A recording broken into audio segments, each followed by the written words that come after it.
Hare Nama eva kevalam kalo nasteva nasteva nasteva gatiranyata. Hare Nama eva kevalam kalo nasteva nasteva nasteva gatiranyata.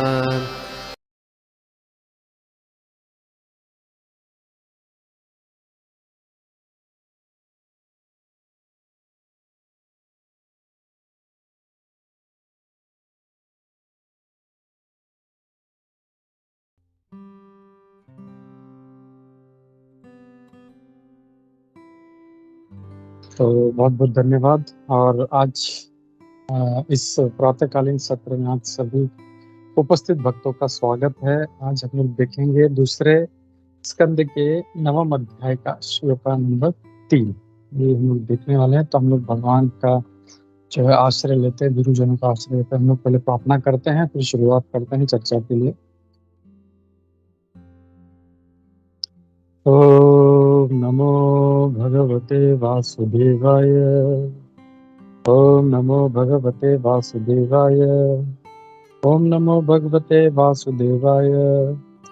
नारायणं नमस्कृत्य नरं चैव नरोत्तमं देवीं सरस्वतीं व्यासं ततो जयमुदीरयेत्। नष्टप्रायेषु भद्रेषु नित्यं भागवत सेवया भगवती उत्तम श्लोके भक्तिर्भवति नष्टकी। तो मैं श्लोक का शेयर करता हूँ। कल विश्वंभर प्रभु जी ने इसको बहुत अच्छे से डील किया था। इसके 2 पैराग्राफ, एक पैराग्राफ रह गया है, वो आज उस पर चर्चा हम लोग करेंगे। तो मैं फिर से एक बार श्लोक पढ़ लेता हूँ। यर्हि वाव महिम्निस्वे परस्मिन् काल माययोः रमेत गत सम्मोहस् त्यक्तोदासते तदोर्ध्वम्। यर्हि वाव महिम्निस्वे परस्मिन् काल माययोः रमेत गत सम्मोहस् त्यक्तोदासते तदोर्ध्वम्। इसका ट्रांसलेशन देखते हैं। यहाँ पे प्रभुपाद जी कहते हैं, as soon as the living entity becomes situated in his constitutional glory and begins to enjoy the transcendence beyond time and material energy, he at once gives up the 2 misconceptions of life and thus becomes fully manifested as the pure self. यहाँ पे ये कहा गया है कि जब जीवात्मा महिमनी स्वे यानी खुद की महिमा में वो जब स्थित हो जाता है, तो मैं जब इस पे सोच रहा था तो यहाँ पे ये कहा जाए कि खुद की महिमा में अपने को स्थित होना है। He has to be situated in his own constitutional glory. तो ये जो महिमा है ये नहीं कि मेरी इतनी बड़ी उपाधि है, मैं ये करता हूँ, मैं वो करता हूँ, मेरा ये पोजीशन है। नहीं, सही महिमा क्या है? जीवेर स्वरूप है कृष्णेर नित्य दास, मैं भगवान का दास। और यही सही जो है महिमा है। हम इसमें जब स्थित होते हैं, this is our real glory, तो इसमें हमको सिचुएट होना। और ये जब इसमें जब हम लोग स्थित हो जाते हैं तो फिर जो है आनंद का अनुभव होने लगता है। It begins to enjoy the transcendence beyond time and material energy. तो ये प्रकृति और काल के परे जो है उस आध्यात्मिक आनंद को वो अनुभव करने लगता है। और जब वो होता है तो ऑटोमेटिकली क्या होता है, उसके जो 2 गलत फहमियां हैं, मैं और मेरा, वो अपने आप जो है उससे दूर होने लगते हैं। और वो धीरे धीरे जो है बिकम्स नहीं, धीरे धीरे नहीं, fully is manifested as pure self. और वो जो है तुरंत जो है एकदम शुद्ध हो जाता है एकदम। तो यहाँ पे ये कह रहे हैं। तो मैं एक बार तात्पर्य की कुछ लाइनें पढ़ लेता हूँ। इसमें तात्पर्य श्री प्रभुपाद द्वारा श्री प्रभुपाद की जय। The supreme truth is uncontaminated by the illusory energy because it's the control of that energy. The relative truths are apt to be engrossed in illusory energy. The best purpose is served, however, when one is directly facing the supreme truth as one faces the sun. तो हम लोग इस पे काफी बड़ा है ये भी तात्पर्य, इसके लिए इसको 2 भागों में विभाजित किया था। तो हम लोग चर्चा शुरू करते हैं प्रार्थना करके। नमो विष्णुपादाय कृष्णप्रेष्ठाय भूतले श्रीमते भक्ति वेदांत स्वामी इति नामिने नमस्ते सारस्वती देवी गौरवाणी प्रचारिणे निर्विशेष शून्यवादी पाश्चात्य दर्शक। जय श्री कृष्ण चैतन्य प्रभु नित्यानंद श्री अद्वैत गदाधर श्रीवासादि गौर भक्त वृंदा। हरे कृष्ण कृष्ण कृष्ण हरे हरे हरे राम। नाना शास्त्र विचारणे निपुणो षड धर्म संस्थापको लोकानां हितकारिणो त्रिभुवने मन्यो शरण्याकर श्री राधा कृष्ण पदारविंद भजनानंदे नमतालिको वंदे रूप सनातनो श्री जीव गोपाल सर्वस्य चाहं विधि सन्निविष्टो मत्तः ज्ञानम अपोहनम च वेदेश्च सर्वैर् वेदे वेदान्ते वेद विवेकः। हरे कृष्ण।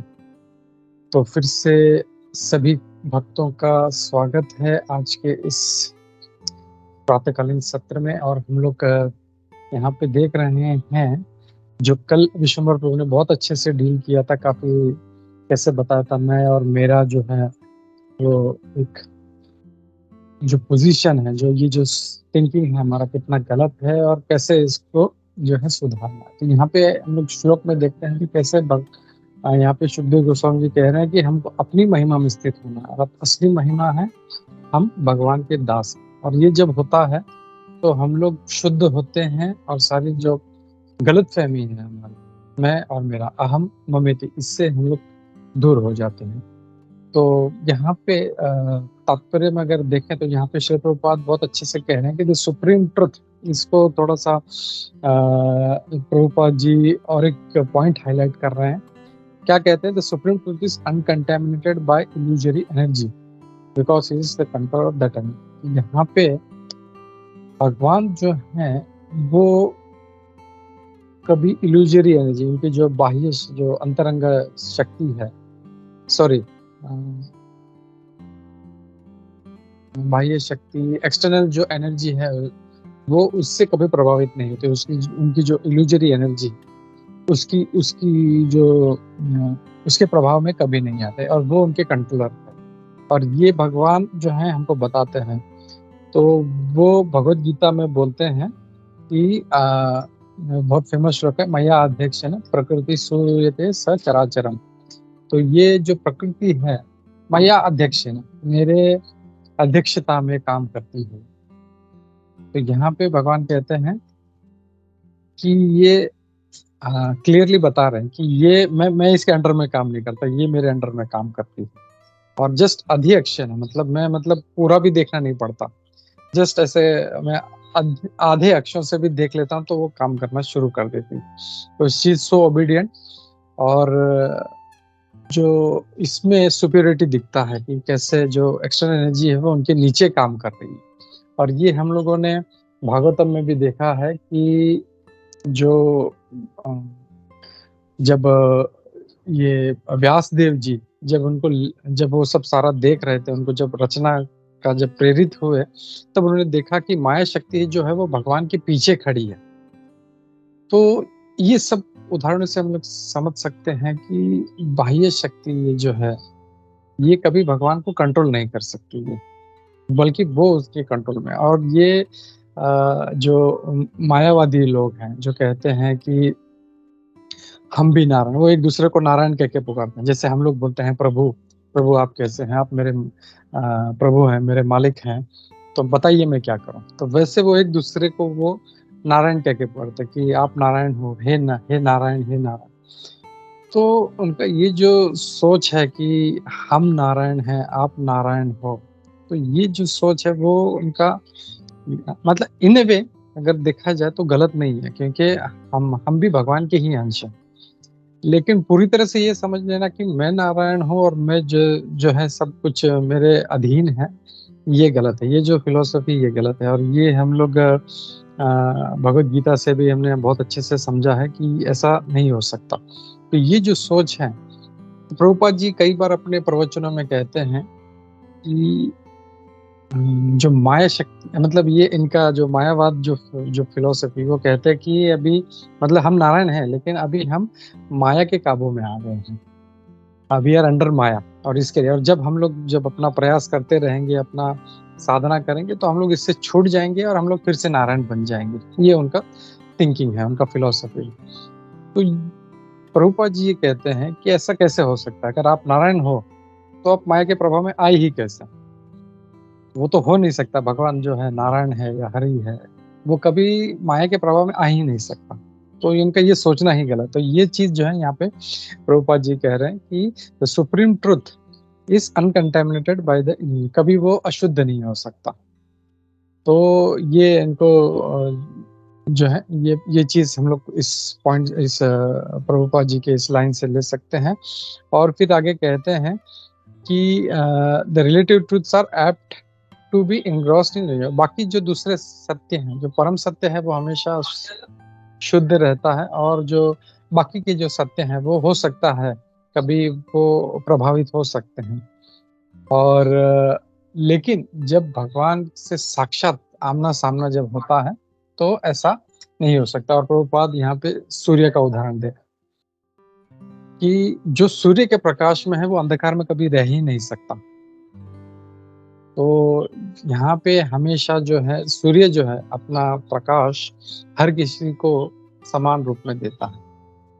लेकिन अगर हम लोग देखते हैं भौतिक जगत में जीवात्माएं हैं जो अंधकार में हैं। वो क्यों? ऐसा नहीं कि सूर्य जो है या भगवान जो है वो पार्शियल है, मुझे इसको सूर्य प्रकाश देना है या इसको ज्ञान देना है, इसको नहीं देना, ऐसा नहीं। वो खुद उन्होंने अपने जो है अज्ञानता की वजह से वो उस माया में पड़े हैं। जैसे प्रभुपाद जी उधर, अगर कोई किसी गुफा में जाके छुप के बैठे और बोले सूरज है ही नहीं, यहाँ पे तो अंधकार है, तो ये सूर्य का गलती नहीं है, ये वो उस व्यक्ति का गलती है। तो ये है। और यहाँ पे ये कहते हैं कि face to face, similarly when one is face to face with the supreme lord, he is freed from all illusions. जब भगवान से आमना सामना जब होता है तो सारे जो प्रकार के जो ये इल्यूजन्स हैं, ये क्या बोलते हैं इसको, माया जो है, ये सारा जो है सब निकल जाती है। And one who is not so is in darkness, और जो नहीं है वो अंधकार में है या अज्ञान में। तो यहाँ पे हम लोग देखते हैं कि हमने पहले के भी श्लोकों में देखा था कि जैसे 8वें अध्याय के 5वें श्लोक में हमने देखा था, भगवान कहते हैं सुखदेव गोस्वामी जी, प्रविष्ट कर्णरंध्रेण स्वानम भाव सरोरुहम धुनोति शमनम कृष्ण सलिलस्य यथा शरत। तो उसका ये था कि the sound incarnation of lord Krishna, the supreme soul, enters into the heart of the self realised devotee, sits on the lotus flower of his loving relationship, and thus cleanses the dust of material associations such as lust, anger, and hankering. Thus it acts like autumn rains upon the pools of muddy water. तो यहाँ पे इसमें हमने ये देखा था कि भगवान उसके हृदय में आते हैं, स्थित होते हैं, और जो है उसका सारा जो मल है, लस्ट, एंगर एंड हैंकरिंग, तो उसका सारा जो काम, क्रोध और उसकी जो काम वासनाएं हैं, उसकी जो इच्छाएं हैं, वो सब उसको दूर कर देते हैं। तो उसमें हमने ये भी देखा था कि ऐसा नहीं है कि पहले हम शुद्ध हो जाएंगे पूरी तरह से और फिर भगवान आएंगे। इसमें हमने देखा था कि भगवान आते हैं और फिर ये जो है ये नष्ट होता।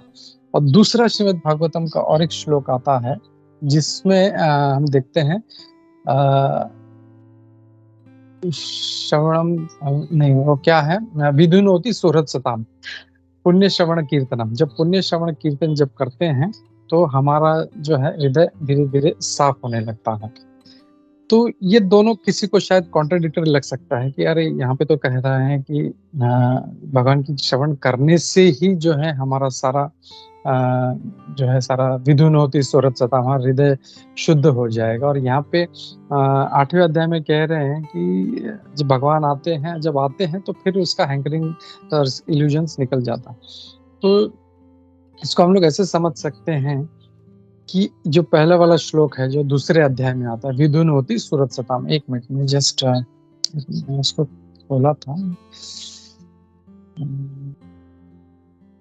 या पहले स्कंद के दूसरे अध्याय का श्लोक नंबर 17 है। उसमें कहते हैं, शृण्वताम स्वकतः कृष्ण पुण्य श्रवण कीर्तन हृदयन्तस्तुह्य भद्राणि विधुनोति सुरत सताम। तो यहाँ पे ये भगवान कहते हैं। और इसमें क्या होता है, जब पुण्य श्रवण कीर्तन, हम लोग जब जब भगवान का श्रवण करना शुरू करते हैं, कीर्तन करना शुरू करते हैं, तब ये जो है हमारा हृदय साफ होने लगता है। तो ये एक प्रोसेस है जो इससे होता है। हम लोग इसको ऐसा समझ सकते हैं कि जैसे किसी के घर में 100 किलो का डस्ट उसका है उसके घर में, तो वो पुण्य श्रवण के, यानी किसी के हृदय बहुत सारा गंदगी है, जिससे हम लोग कई जन्मों से इसको हम लोग ये जो बोझा है लेके चल रहे हैं, और ये दिन ब दिन बढ़ता ही जा रहा है, अपना कम नहीं हो रहा। तो जब हम लोग ये जब करते हैं, तो ये जो इतना 100,000 किलो जो भी है, वो धीरे धीरे धीरे धीरे धीरे निकलना शुरू होता है। और यहाँ पे जो 8वें अध्याय में जो कह रहे हैं, इसमें क्या होता है कि जो थोड़ा सा कुछ कुछ ग्राम जो रह गया है, तो वहां पे आके भगवान उसको फिर वो भी जो है वो भी हटा देते हैं, और एकदम जो सोना है, जैसे उसको पूरा कैसे बोलते हैं ना, खरा सोना होता है, उसको जब पिघला पिघला के वो, तो वैसे उसको हम लोग इस रिलेशन में इसको ऐसा समझ सकते हैं इसमें। और ये यहाँ पे प्रभुपाद जी एक बहुत अच्छा पॉइंट कहते हैं यहाँ पे। भगवत गीता का श्लोक कहते हैं 14वें अध्याय का श्लोक नंबर 26, वो भी कहते हैं इसमें कि माम च यो अव्यभिचारेण भक्ति योगेन सेवते सगुणान समितेतान ब्रह्म भूयाय कल्पते।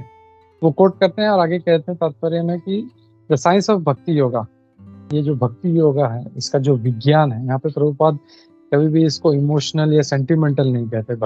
भक्ति is a science of Krishna consciousness. एक मिनट है। तो ये एक ट्रांसेंडेंटल साइंस है, एक विज्ञान है, और इसको जब हम फॉलो करेंगे प्रॉपरली, हम लोग जब फॉलो करेंगे, तो हम लोग जरूर उस रास्ते पे आगे बढ़ेंगे, हमको रिजल्ट दिखाई देगा। तो यहाँ पे प्रभुपाद जी कह रहे हैं द साइंस ऑफ भक्ति योगा जो है, उसमें क्या करना है, worshipping the Lord, glorifying the Lord, hearing Shrimad Bhagavatam, and in always being in the association of devotees. तो यहाँ पे ये जो है, अगर हम लोग को इस कृष्ण कॉन्शियसनेस में, कृष्ण भक्ति में आगे बढ़ना है, तो ये काम हम लोग को करना है। Worshipping the Lord, glorifying the Lord, hearing Shrimad Bhagavatam, and always being in the devotees association. तो ये सब हम लोग सभी लोग कई वर्षों से करते आ रहे हैं, लेकिन हम लोग देखते हैं कभी कभी कुछ भक्त हैं वो 6 महीने में ही एकदम जो है एकदम उसका वो आगे बढ़ जाता है, और कभी कभी हम लोग देखते हैं कुछ है बहुत साल से है, लेकिन फिर भी वो नहीं होता। तो ये क्यों होता है? यहाँ पे प्रभुपाद जी इस बात को कहते हैं, शुड बी अडॉप्टेड इन अर्नेस्टनेस। जितना सिंसियरिटी से हम अर्नेस्टली हम लोग जब इसको हम लोग ये सब करते हैं, तो ये जो है ये अपना असर दिखाता है। यहाँ पे सारा मतलब मैं हमेशा यही पॉइंट रिपीट करता हूँ कि भक्ति में सबसे इम्पोर्टेंट है हमारा सिंसियरिटी, चाहे जो भी करो। जैसे प्रभुपाद उदाहरण भी देते हैं, it is better to be a sweeper, earnest sweeper, sincere sweeper, than being a charlatan. तो चाहे जो भी हम लोग करें, भले वो प्रयास छोटा हो, लेकिन वो सिंसियरली अगर करते हैं तो हमारा प्रोग्रेस ट्रेमेंडस होगा। तो ये प्रभुपाद जी इस लाइन से ये कह रहे हैं। और फिर आगे कहते हैं कि one should not be misled by the conception I and mind. हमको कभी भी ये जो गलत धारणा मैं हूँ, जैसे वो हम देखते हैं हमेशा रामायण में, हम लंकेश हैं, वो कितना घमंड था उसका। He was also very powerful, no doubt, उसके पास बहुत शक्ति थी, लेकिन वो शक्ति का वो दुरुपयोग करता था। वो असुरी प्रवृत्ति जो था, उसका जो घमंड उसके अंदर चढ़ गया, मैं।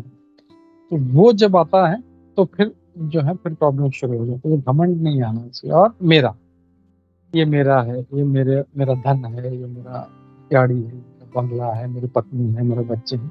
तो अहम और ममती इसमें जब पढ़ते हैं तो ये मिसकंसेप्शन में जाके फिर वो नीचे की तरफ जाता है। तो इससे हम लोग को हमेशा जो है दूर रहना चाहिए। और जितना हो सके हम लोग को इस जो है अहम और ममती से प्रयास करना चाहिए कि हम लोग, इट्स नॉट इजी, काफी जो है काफी हार्ड वर्क लगता है, काफी सिंसियरिटी लगता है इस चीज को करने में, लेकिन जब करते हैं तो जरूर ये असर दिखाता है। तो दिस इज वन पॉइंट यहाँ पे। और फिर आगे कहते हैं कि कर्मी और ज्ञानी, ये दो लोग जो हैं इसमें हमेशा पड़े रहते हैं। कर्मी जो है, जैसे देखे रावण है, हिरण्यकशिपु है, जितने भी राक्षस हैं, ये हमेशा मैं मेरा इसमें लगे रहते थे। लेकिन उनका अंत क्या हो गया? उनको मतलब वो तो भाग्यशाली थे कि उनको भगवान के हाथों से उनका उद्धार हो गया, उनका मृत्यु हो गई, वो भी उनका जो है मुक्ति का कारण बना। लेकिन आ, हम लोग उतने भाग्यशाली नहीं, तो we have to be very very careful, और हम लोग इन चीजों से बचना चाहिए। प्रभुपाद जी कहते हैं दोनों, ये कर्मी और ज्ञानी जो है, दोनों जो है they are both are unqualified, इनकी योग्यता नहीं है इस चीज में। और इसके लिए अब ये सारा प्रॉब्लम तो है, प्रभुपाद जी ने बता दिया, अहम और ममती में हम लोग को नहीं पढ़ना चाहिए। लेकिन इससे दूर कैसे रहें? एक उन्हें बता दिया, it should be adopted sincerely, honestly.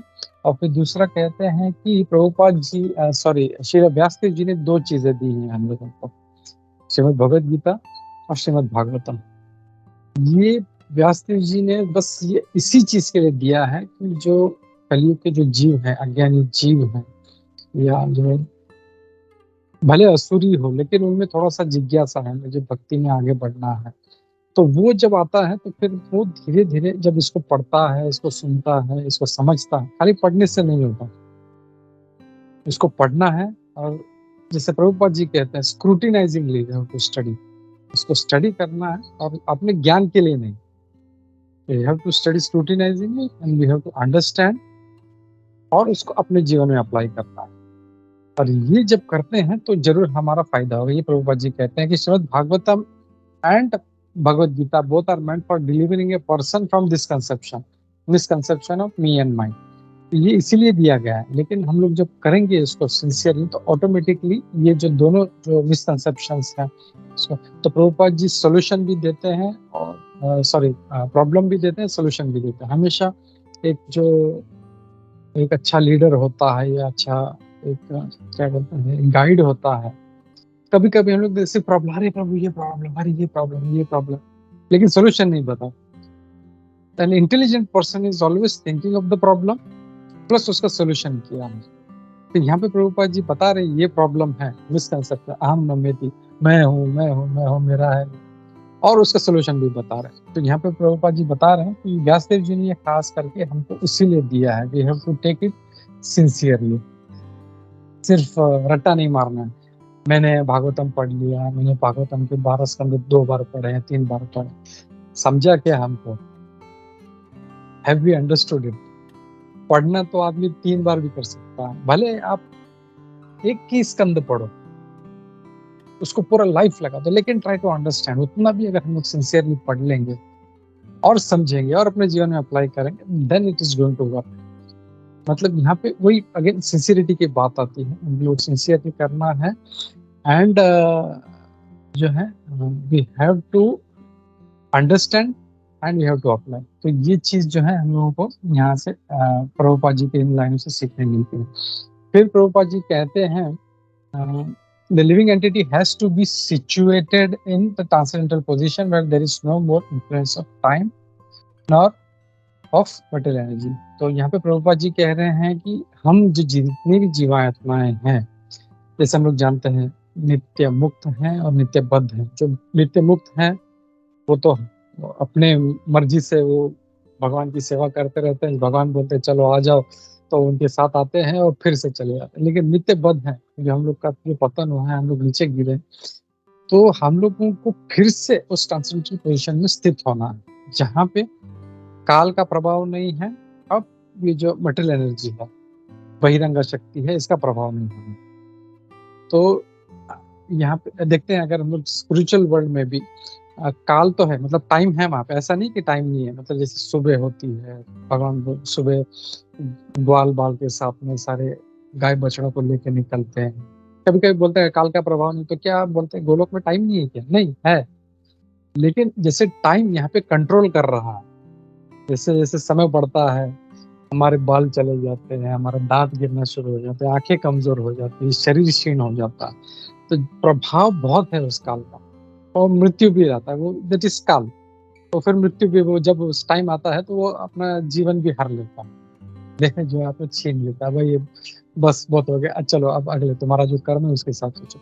तो ये जो प्रभाव है काल का, वो वहां पे नहीं, वो भगवान के अंडर में, भगवान के अंडर में काम करता है। टाइम है वहां पे, सुबह भी हो रही है, दोपहर भी हो रही है, शाम भी हो रही है, रात भी हो रही है, सब लोग आराम करते हैं, फिर सुबह उठते हैं, फिर time is there, but there is no influence, वो उसका प्रभाव नहीं है। तो यहाँ पे वो जो प्रभाव है, हम लोग को उससे निकलना है, और अंतरंगा जो शक्ति, सॉरी बहिरंगा शक्ति है, उसके प्रभाव से निकलना है।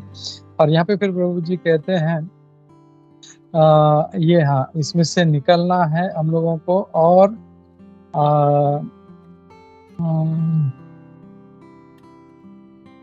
यहाँ पे प्रभुपाद जी कहते हैं कि the lord, sorry, the perfect process is to accept the lord Vasudeva as the supreme in everything, Vasudeva सर्वमिति स महात्मा सुदुर्लभ। तो भगवान ही सब कुछ है, ये हम लोग को एक्सेप्ट करना है। एक दूसरा, हम लोग को जो उन्होंने सारे दिए हैं, वर्शिपिंग, ग्लोरीफाइंग, श्रवण, कीर्तन, ये करना है, अर्नेस्टली करना है। भगवत गीता और भगवान, हम लोग कीर्तन कब कर पाएंगे, हम लोग भगवान का स्तुति कब कर पाएंगे? अभी हमको पता ही नहीं है भगवान का ग्लोरीज क्या है, तो हम कैसे? तो इसके लिए हम लोग को भगवत गीता और भागवतम पढ़ना, जब वो करेंगे तो फिर हम कीर्तन कर पाएंगे, उसका चिंतन कर पाएंगे, स्मरण कर पाएंगे। अरे भगवान, अरे भगवान ने ये लीला कैसे किया, कैसे अघासुर को मारा था, अरे भगवान ने कैसे काल यौवन को मारा था, कैसे ट्रिक किया था, कैसे जरासंध को ट्रिक किया। तो वो जब चिंतन, जब उनका हमेशा बना रहेगा, तब हम कृष्ण कॉन्शियसनेस में आएंगे। तो ये है। तो पहले तो हम लोग ये एक्सेप्ट, वासुदेव सर्वम, वही सब कुछ है, चाहे मेरा दुख हो सुख हो, सब जो चीज है उनका कारण वही है, और उनकी इच्छा से हो रहा है, और वो जैसे चाहे वैसे नहीं। जैसे शिक्षकाष्टम का लास्ट श्लोक है ना, कि चाहे आप मुझे आलिंगन में लेके आप मुझे मार दो, या मेरे नजरों से दूर रहो, जैसे भी हो, मत प्राणनाथस्तु स एव नापरः, मेरे आप प्राणनाथ हो। ऐसा नहीं कि मुझे धन मिल रहा था, अरे बाबा भगवान कितने अच्छे हैं, और जैसे धन छीनना शुरू किया, दुख आया, कुछ परेशानी आई, कुछ हाथ टूट गया, पैर टूट, ए भगवान तू कहाँ है, क्या मेरा दुख दिखा? नहीं, ऐसा नहीं है। दुख भगवान को सब दिख रहा है, ऐसा नहीं है कि वो देख नहीं रहे, उनको सब पता है। तो ये जो चीज है कि उस संकट की घड़ी में या दुख की घड़ी में भगवान के ऊपर डाउट होना, रे भगवान ऐसा क्यों कर रहे हैं, ये जो चीज है ये गलत है। और इसीलिए वासुदेव सर्वम, वही सब कुछ है। ये हम लोग को जो पॉइंट है, हम लोग को अच्छी तरह से अपने दिमाग में बैठाना है, और ऐसा जब करेंगे तो सही हम लोग उस कृष्ण कॉन्शियस पोजीशन में हम लोग स्थित रह पाएंगे। और फिर यहाँ पे लास्ट में कहते हैं, Srila Vyasadeva has specifically contributed to the illusion living entities, the science of God and the process of bhakti yoga in his great literature Shrimad Bhagavatam.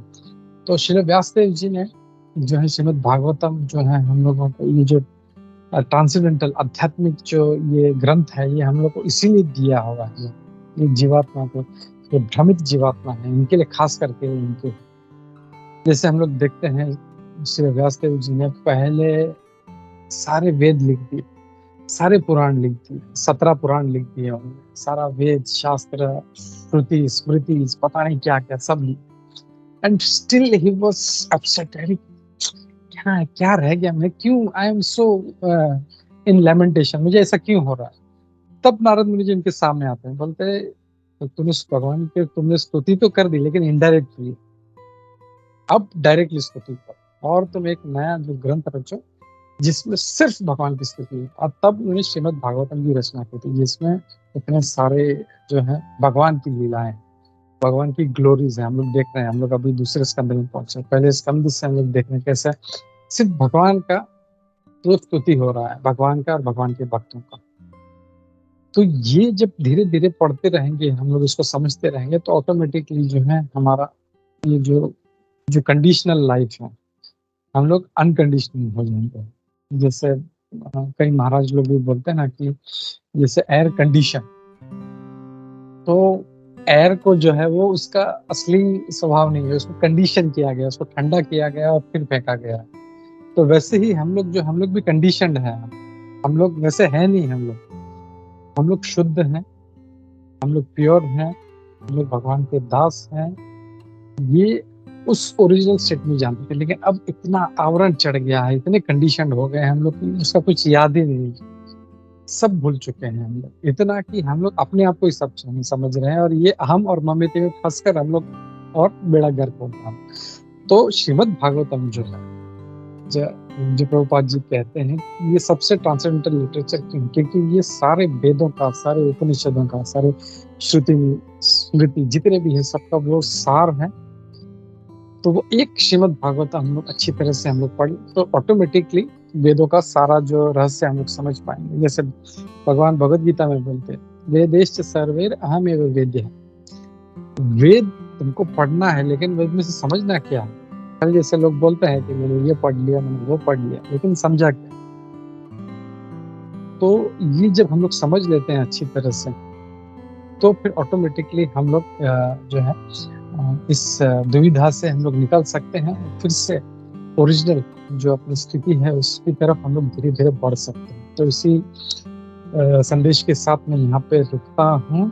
किसी भक्त का कोई एडिशनल कमेंट्स है या कुछ मैंने मिस कर दिया हो तो वो हम लोग ले सकते हैं। हरे कृष्ण, बहुत बहुत धन्यवाद। ग्रंथराज श्रीमद् भागवतम की जय, श्रील प्रभुपाद की जय। हरे कृष्ण।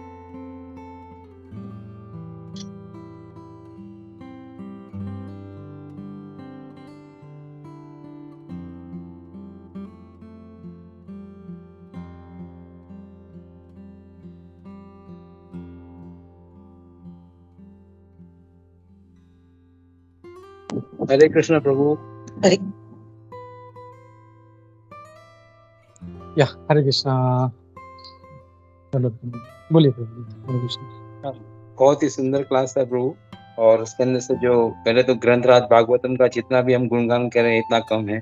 तो बहुत सारी अच्छी अच्छी बातें बताई आपने, और जो पॉइंट था वो कंडीशनड वाला, air condition and we are condition, definitely this is a very your take away है इस क्लास का, कि हम लोग वाकई कंडीशनड है। जिस तरह हवा को उन्होंने कंडीशन करके इसको ठंडा कर दिया है, वैसे हम लोग ऐसे हैं नहीं, we are transcendental, but because of the प्रभाव of the maya we are been in this material world. बहुत सुंदर था ये। और जो आपने दूसरी बात बताई कि भाई we have to understand and then apply, तो उसके ऊपर से मेरा अभी आपसे ये सुनते सुनते एक मेरे जो है ना एक एक्रोनिम बन गया, if you understand apply you will be exempted from the clutches of maya. तो अगर आप समझोगे भागवतम को और उसके समझने के बाद में उसको अपने उस पे अप्लाई करोगे और उसका आप उपयोग करोगे, अपने जीवन में उतारोगे, तो आप माया के प्रभाव से बच सकती हो। तो इट बिकम्स UAE। हरे कृष्णा। जय हो, जय हो।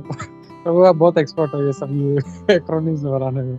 Great, very nice understanding, and बहुत इजी हो जाएगा ये एक्रोनिम्स की वजह से।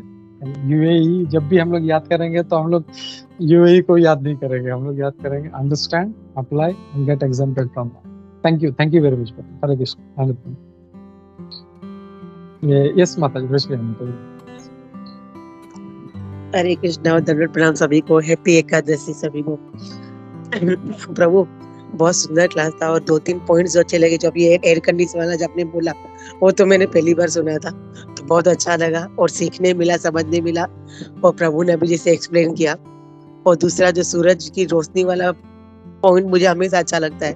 कल ही मैं मंदिर में दर्शन के लिए जा रही थी, तो ऐसे टाइम और थोड़ा भक्ति के हिसाब से प्रीचिंग कर रही थी और ड्राइवर को तो यही एग्जाम्पल दिया था। तो मुझे एग्जाम्पल हमेशा अच्छा लगता है कि सूरज की रोशनी भगवान सबको देते, लेकिन डिपेंड है कि किसी को अगर कोई अगर दरी दरवाजा बंद कर देगा तो वो उसकी गलती, उसका लुकआउट है कि वो रोशनी नहीं लेना चाहता। तो यही ऐसे सब बात करी थी। और एक जो पॉइंट आपने सिंसियरिटी का, जो भक्ति का बोला, वो भी बहुत इम्पोर्टेंट है, क्योंकि अगर वो हम प्रैक्टिस नहीं करेंगे तो हम लाइक मतलब हमको अप्लाई करना, हमको प्रैक्टिस करना है, तब हम किसी को आगे बढ़ा सकते हैं। तो ये बहुत सिंसियरिटी भक्ति में बहुत जरूरी है, क्योंकि हमें डे बाय डे प्रैक्टिस करेंगे तब उसमें सीरियस बनेंगे और तब हम आगे बढ़ेंगे और इवन दूसरों को इसी हिसाब से प्रचार कर सकेंगे। तो ये जो 2-3 पॉइंट्स मुझे बहुत अच्छे लगे प्रभु। Thank you so much. Hare Krishna and दंडवत प्रणाम प्रभु। Hare Krishna. Thank you Hare Krishna. Vishwambhar yes Vishwambhar प्रभु जी, हरे कृष्णा। हरे कृष्णा प्रभु जी, हरे कृष्णा, दंडवत प्रणाम। तो ये काफी सुंदर क्लास दिया आपने, और आपने बताया कि किस तरीके से हमको पढ़ना चाहिए, फिर उसको अप्लाई करना चाहिए। फिर उस पर इन्होंने प्रभु जी ने यूएई का एग्जाम्पल देकर बहुत अच्छे समझाया। प्रभु का आवाज बस स्लो आ रहा है ना, मतलब कम आ रहा है मुझे, या सबको ऐसा है? अभी आ रहा है माता जी आवाज? जी प्रभु, थैंक यू। हाँ अभी ठीक है यहाँ पे। मैं वही बता रहा था कि प्रभु जी का जो हम क्लास सुन रहे थे काफी अच्छा प्रभु जी ने बताया। इसमें मैं बस ना यही बात जो अभी प्रभु जी ने, उद्धव प्रकाश प्रभु ने बोला यूएई, और एक बार पहले मैक्ट बताया था, एक बार बीजेपी के बताया था। तो हर बार कुछ ना कुछ प्रभु जी बताते रहते हैं और इनसे हमको नॉलेज मिलती रहती है। लेकिन मेरे को ये एक जब भी हमने भक्ति शास्त्री का कोर्स किया था तो यहाँ पे बताया था कि शास्त्र अध्ययन के 12 लक्ष्य होते हैं, 12 लक्ष्य बताए थे। तो उसमें पहला यही होता है कि नॉलेज अंडरस्टैंडिंग, है ना। पहला नॉलेज ज्ञान लेना, फिर अंडरस्टैंडिंग उसको समझना, है ना। ये अगर हम शास्त्र के हिसाब से चलें तो सबसे पहला बताया गया था हमको नॉलेज, ज्ञान वो लेना, फिर उसको समझना, अंडरस्टैंडिंग, फिर तीसरा उसको पर्सनल अपने ऊपर एप्लीकेशन करना, अपने ऊपर पहले अपनाना उसको, फिर चौथा है प्रीचिंग एप्लीकेशन। ऐसे करके 12 बताए थे। तो मेरे को 4 तो याद है जो मैं इसके आपके आगे मैंने इसलिए रख लिया कि अगर इसको ये 12 लक्ष्य बताए थे हमको शास्त्र अध्ययन करने के। कभी भी शास्त्र अध्ययन करने तो ये 12 लक्ष्य हमारे सामने होना चाहिए, जिसमें से भी 4 तो हमारे प्रमुख ही हैं। पहला तो ज्ञान, नॉलेज, दूसरा अंडरस्टैंडिंग, समझना उसको अच्छे से, तीसरा पर्सनल, खुद पे हमको अपनाना, चौथा प्रीचिंग एप्लीकेशन, है ना। तो ये मैं एक बस बात रख रहा था। और प्रभु जी मेरे को एक चीज में कंफ्यूजन हो गया आपकी क्लास में कि आपने बताया कि स्पिरिचुअल जगत में टाइम का है। तो ये प्रभु जी एक मैंने राधानाथ स्वामी महाराज से सुना था, एक बार मैंने उनका प्रवचन, तो उन्होंने बताया था कि वहां पर न कृष्ण बड़े हैं न बलराम बड़े हैं, क्योंकि वहां पर मतलब समय है ही नहीं वहां पर। तो थोड़ा सा और अगर आप इस पे थोड़ा सा बताएं तो थोड़ा सा और हमारी अच्छा हो जाएगा। प्लीज थोड़ा बताइए ना प्रभु जी इस पे। हरे कृष्णा। थैंक यू प्रभु, थैंक यू। हाँ मतलब जब हम लोग कहते हैं कि हमें ये जो अपने इस ग्रेस चैतन्य चरण प्रभु हैं, उनका मैं रिसेंटली भी एक क्लास सुन रहा था, उसमें वो बता रहे थे। तो जो राधानाथ महाराज जी भी कह रहे हैं वो भी मतलब ये कि वहाँ पे समय नहीं है, मतलब ऐसा नहीं, मतलब कि वहाँ पे समय नहीं, समय का मतलब क्या है, जैसे मतलब सुबह होती है, शाम होती है, रात होती है, तो ये भी समय है। तो ऐसा नहीं है, मतलब महाराज का पर्सपेक्ट या जो उद्देश्य था बताने कि जैसे यहाँ पे जो काल का प्रभाव है, इसमें कह रहा था कि हम लोग बूढ़े हो जाते हैं, काल चलते चलते चलते चलते चलते हम लोग एक मिनट जब गुजर रहा है तो वी आर गेटिंग ओल्ड। वो हमको काल जो है प्रभावित कर रहा है, धीरे धीरे हम लोग को कालग्रस्त कर रहा है। तो ये जो प्रभाव है वो वहां पर नहीं है स्पिरिचुअल वर्ल्ड में, आध्यात्मिक जगत में काल वहां पे वो एब्सेंट है, इन द सेंस कि उसका प्रभाव वहां पे नहीं चल रहा। बट दिन हो रही है, दोपहर हो रही है, दोपहर को फिर से आ जाते हैं खाना खाने के लिए, या फिर वापस शाम होती है, फिर रात होती है, फिर सब आराम करते हैं, फिर सुबह उठते हैं, फिर तो इन दैट सेंस समय है वो दिस ग्रेस चैतन्य चरण प्रभु ये कह रहे थे। But it doesn't have influence, जो हम पे प्रभाव जो डालता है कि हमारी आयु छीन कर रहा है। जैसे भागवतम में श्लोक है ना, वो कि दिन प्रतिदिन जो है आयु हमारी छीन हो रही है, तो वैसे वो प्रभाव नहीं पड़ता उसमें। आई थिंक उद्धव प्रभु जी कुछ शेयर करना चाहते हैं। हरे कृष्ण प्रभु जी। हरे कृष्ण प्रभु। बहुत अच्छा प्रश्न था। तो एक्चुअली देखा जाएगा तो हम हमारे ऊपर भी जो है ये भौतिक जगत के अंदर प्रभाव नहीं पड़ता। क्यों नहीं पड़ता? क्योंकि हम आत्मा है, हम शरीर नहीं है। जो प्रभाव पड़ता है वो हमारे शरीर पे पड़ता है। तो as it is when we go to Goloka also, तो वहां पर भी हम लोग स्पिरिचुअल बीइंग है, यानी सब एक समान है, एक ही साइज के हैं, एक ही मतलब एज के हैं। That means we are Sanatan. हम लोग मतलब there is no beginning and no end, हम लोग वही हैं। बट यहाँ पर जो प्रभाव हमको पड़ता है वो हमारे शरीर पर पड़ता है। तो इसके लिए अगर आज का श्लोक देखेंगे तो मैं यानी मेरा शरीर और मैं, तो यानी मैं अगर हम अपने शरीर से कांटेक्ट करते हैं, दैट मीन्स उसका प्रभाव हमारे शरीर के हिसाब से हम लोग बता रहे हैं कि ये प्रभाव पड़ता है। दरअसल प्रभाव होता नहीं है। वहां पर जो है वो, वहां पर भी अगर हम लोग देखेंगे कि भाई जो कृष्णा है वो 125 ईयर्स यहाँ पर थे तो भी वो नव यौवन लग रहे थे, तो वहां पर भी वैसे ही लगेंगे। वहां पर भी बलराम जी को सिर्फ इसके लिए हमको बताने के लिए कि बलराम जी उनके बड़े भाई हैं, हमको ये बताया गया है। एज इट इज जितने भी जीव हैं they are of the same age. Hare Krishna. Thank you प्रभु। सनातन प्रभु जी ने भी कुछ शेयर करना चाहते हैं। सनातन प्रभु।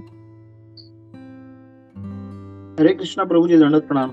प्रभु जी बहुत अच्छा क्लास था, फैंटास्टिक। और आगे चल के फिर उद्धव पृष्ठ प्रभु जी ने आइसिंग ऑन द केक का यूए भी डाल के बहुत बहुत अच्छा। वो एक्रोनिम के बादशाह है प्रभु जी, हर बार वो एक्रोनिम से, और वो एक्रोनिम की वजह से आपने बताया वो सही है कि याद रखने के बहुत इजी रहते हैं प्रभु जी। एक्चुअली ये आपने जो बताया था कि अंतरंग शक्ति के प्रभाव में रहना चाहिए, और ये लास्ट एक बार श्लोक में मैंने भी सुना था कि हम लोग जो एक्सटर्नल एनर्जी प्रभाव से बाहर निकल के अंतरंग के शक्ति के, तो यहाँ पे वो जो मैंने लास्ट लेक्चर पढ़ा था वहां पे बताया कि अपने को ABCD जो प्रभुपाद ने हम लोग को दिया है, वो अंतरंग शक्ति के प्रभाव में रहने के लिए continuous, A association, B book, C chanting, D diet prasadam. और ये जो है इसके जितना हम लोग इन ABCD में अटके रहेंगे उतना हम लोग अंतरंग शक्ति के प्रभाव में रहेंगे, और हम लोग को उससे बाहर नहीं निकलना है। द मोमेंट हम लोग ABCD से बाहर निकलेंगे हम लोग एक्सटर्नल एनर्जी में चले जाएंगे, और वो हम लोग के लिए बहुत खतरा है।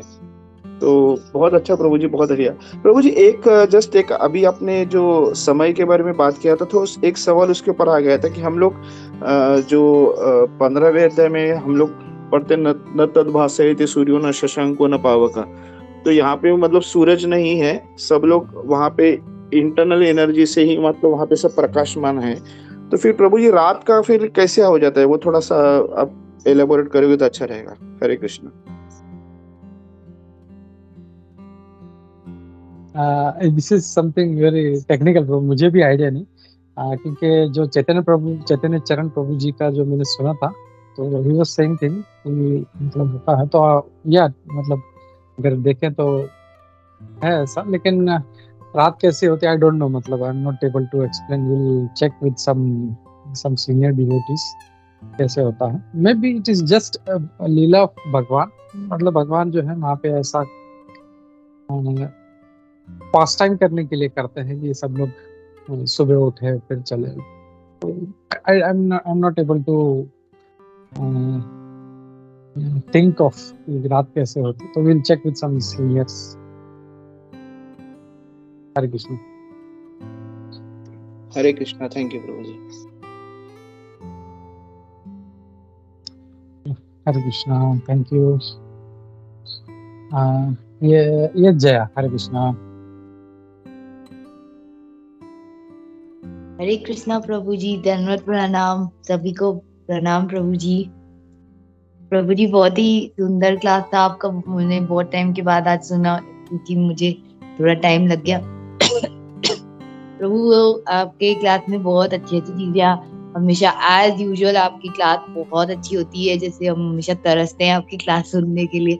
इसमें जो प्रभु जी पॉइंट प्रभु जी आपने ये जो बताया था कि ना मटेरियल नेचर में हम लोग कब हमें प्रभाव पड़ता है मटेरियल वर्ल्ड में, तो प्रभु ये कल भी एक शाम को इस्कॉन अहमदाबाद के क्लास में प्रभु जी बता रहे थे कि जब हम अभी, क्योंकि मटीरियल आपने जैसे बताया ना, हम मटीरियल नेचर के जो 3 गुण है मटीरियल नेचर के प्रभाव में आते हैं, जो शुद्ध जो सत्व है, तमो रजो गुण के, वही मटीरियल नेचर तो वो प्रभु जी बता रहे थे कि जब हम चैंटिंग करते हैं ना प्रभु, अगर भले ही हम मटेरियल वर्ल्ड में भी हैं, लेकिन जब हम भगवान का शुद्ध नाम लेते हैं, चैंटिंग करते हैं, तब हम उन गुणों को काटते हुए जाते हैं। और प्रभु जी ने ये भी बताया कि जैसे अभी ये बात हो रही थी ना प्रभु की, वहां पे कैसे गोलोक वृंदावन में कैसे ये पड़ता है प्रभाव, तो वहां पे प्रभु जी बता रहे थे कि यहाँ पे कई बार हम देखते हैं कि कितने लोगों के बीच में अगर राग द्वेष या कुछ होता है, लेकिन वहां पे ऐसा होता है कि मतलब उधर को, यहाँ पे पर दुखे सुखी है लोग और पर सुखे दुखी है, लेकिन वहां पे पर सुखे सुखी है सब लोग। तो इसीलिए बुढ़ापा ये वो कुछ नहीं है, क्योंकि हर एक भक्त चाहता है कि सामने वाला भक्त मुझसे भी आगे बढ़े। तो अगर हम देखते हैं ये सारे क्रोध, ये सारे नेगेटिव इमोशंस है, वो ऑब्वियसली बॉडी के ऊपर मतलब झुर्रियां लाएंगे। ये तो प्रभु जी कुछ ये पॉइंट्स मतलब मिलती जुलती लगी, तो मैंने बस शेयर किया। थैंक यू सो मच प्रभु जी, आपने एक अच्छा हमें मार्गदर्शन दिया। हरे कृष्णा प्रभु, धन्यवाद प्रभु।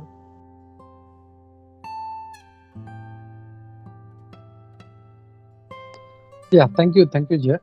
सही जैसे क्रोध है वो बहुत ही हमारे मन पे साइकोलॉजिकली, हमारे फिजिकली, हमारे जो है हमको असर करता है। और तो देखेंगे जो बहुत ज्यादा क्रोधी होते हैं वो जल्दी जो है वो उनका बोलते हैं शरीर जो है उनका ये होता है, डिटोरिएट होता है। और जैसे कहते भी नहीं, मैंने उसका एक कोट पढ़ा था कि anger is like holding a charcoal you are trying to throw on someone. तो एंगर इतना खतरनाक है कि वो बाद दूसरों को तो बाद में जलाएगा, पहले हमको जलाता। So we have to be very careful of it. It's an very क्या बोलते हैं ना, negative emotion but very difficult to control. लेकिन प्रयास करना चाहिए कि हम लोग उसको, और जैसे प्रभुपाद जी कहते हैं कि इसको भगवान की सेवा में हम लोग को यूज करना चाहिए। जैसे हनुमान जी का उदाहरण देते हैं, फिर अर्जुन का उदाहरण देते हैं। फिर do that then that is the best use of our anchor. Thank you Jaya. Vishwambhar प्रभु जी, हरे कृष्णा।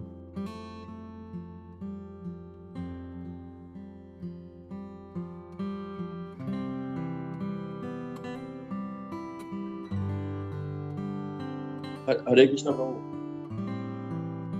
हाँ प्रभु से एक चीज है ना, मुझे यहाँ पर पूछनी थी आपसे प्रभु। मैं भूल गया हूँ, मैंने काफी समय पहले था, लेकिन ये जो टॉपिक निकला है तो मैं पूछ ही लेता हूँ क्योंकि प्रचार में आगे सहायक आएगी।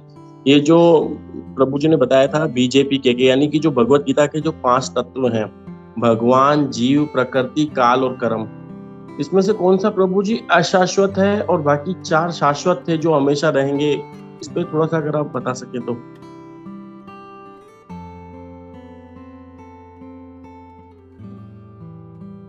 प्रभु आपका अनम्यूट है, आपकी आवाज नहीं आ रही। सर हाँ, तो इसमें जो अगर हम लोग देखें तो भगवान, जीव और प्रकृति तो अशाश्वत है। वो जो है क्योंकि प्रकृति, काल और कर्म, नहीं एक मिनट सॉरी, कर्म जो है वो अशाश्वत है और बाकी जो है वो शाश्वत है। भगवान हमेशा रहते हैं, एटर्नल है। जीव एटर्नल है। फिर प्रकृति का मुझे डाउट है। काल जो है वो भी शाश्वत है, लेकिन ये दो इसमें से जो प्रकृति है इसका मुझे डाउट, लेकिन कर्म जो है वो अशाश्वत है। इफ एनीबडी इन द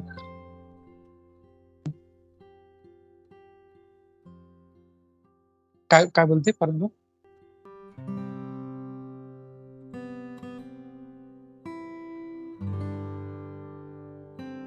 जो 5 जो चीजें हैं उसमें से ये कुछ जो है वो अशाश्वत है और बाकी जो है वो शाश्वत है। तो शायद मेरे हिसाब से 2 था, प्रकृति एंड कर्म। बट एक मिनट, कुंजेश्वरी चेक कर रही है। सो या if anybody in the audience can remembers and share. ये अपना जो भगवत गीता जो है एज इट इज, उसका जो इंट्रोडक्शन है उसमें भी प्रभुपाद जी काफी अच्छी तरह से समझाते हैं उसमें। हाँ प्रभु जी इंट्रोडक्शन है, लेकिन पढ़े हुए काफी समय हो गया, इंट्रोडक्शन पढ़ते ही नहीं है। मैं भी करेक्ट, मैं भी पढ़े हुए काफी समय हो गया। एनीवे, अगर हम लोग इसको शेयर करते हैं, हम लोग फिर से ग्रुप पे मैं शेयर करता हूँ इसको, कि if anybody gets please share. और थैंक यू प्रभु, वो जो आपने जो 12 जो क्या बोलते हैं, वो जो उद्देश्य है भक्ति शास्त्री करने के, ये एक्चुअली ये प्रभुपाद जी का, सॉरी प्रभु, शास्त्र अध्ययन के उद्देश्य बताए थे 12। हाँ शायद वही, हाँ, जो पर्पस है उसका वो जो है 12 उद्देश्य है, और ये प्रभुपाद जी ने इसको एस्टेब्लिश किया था और बहुत अच्छे से किया। मैं भी काफी टाइम से इसको भूल गया था, तो thank you for reminding that. और इसको हम लोग अपने नॉर्मल जीवन में भी अगर हम लोग इसको हम लोग यूज करें, ये 12 तत्वों को, तो it will be very helpful. अपने भक्तिमय जीवन के लिए भी ये काफी हेल्पफुल है। तो thank you for reminding that. वो भी जो है याद करने जैसे चीजें हैं, प्रिंसिपल्स हैं, जो अपने को लाइफ में हम लोग को यूज करनी चाहिए, तो वो भी मैं शेयर करता हूँ मैं। हरे कृष्णा। हरे कृष्णा। प्रभु, अभी जो आपने क्रोध के बारे में बताया ना, क्रोध हमारे शरीर को जलाता है, अभी आपने बताया था प्रभु जी। तो इस तरह ना प्रभु जी, एक है ना, एक चीज याद आ गई है मुझे। एक बार है ना, किसी महान आत्माओं का मतलब चर्चा चल रही थी कि भगवान सत्य है या भगवान निराकार है, मतलब इस तरीके से कोई 2 महान संतों के बीच में ऐसे चर्चा चल रही थी। तो जब उनको पहले के समय में तो कोई ऐसा होता नहीं था, कि अभी भी ऐसा नहीं है कि किसी के अंदर का हम बता सके कि इनको कितना क्रोध आ रहा है। कोई हम किसी को नहीं बता सकते किसी का चेहरा देखकर किसी को कितना क्रोध आ रहा है। तो एक प्रभु जी बता रहे थे कि पहले के समय में क्या होता था कि भगवान की दोनों मालाएं, ताजा मालाएं दोनों भक्तों को पहनाई जाती थी और दोनों को बिठाया जाता था, और जिसके अंदर से क्रोध आता था ना, उसकी माला जल्दी सूख जाती थी। तो हमको पता, हम वो आइडिया लगा लेते थे कि ये भक्त जो है, इसके अंदर शीतलता नहीं है, इसके अंदर क्रोध भाव लोभ अभी बैठे हुए हैं, तो जिसकी वजह से हमको पता चल जाता था कि ये डिफीट हो रहा है भक्त से, है ना। तो इससे जो वो शरीर को जलाता है, वो क्रोध शरीर को जलाता है, तो शरीर से टच वो माला होती है, तो वो माला भी सूखने लग जाती है। तो ये बस एक थोड़ा सा शेयर करना था। हरे कृष्णा।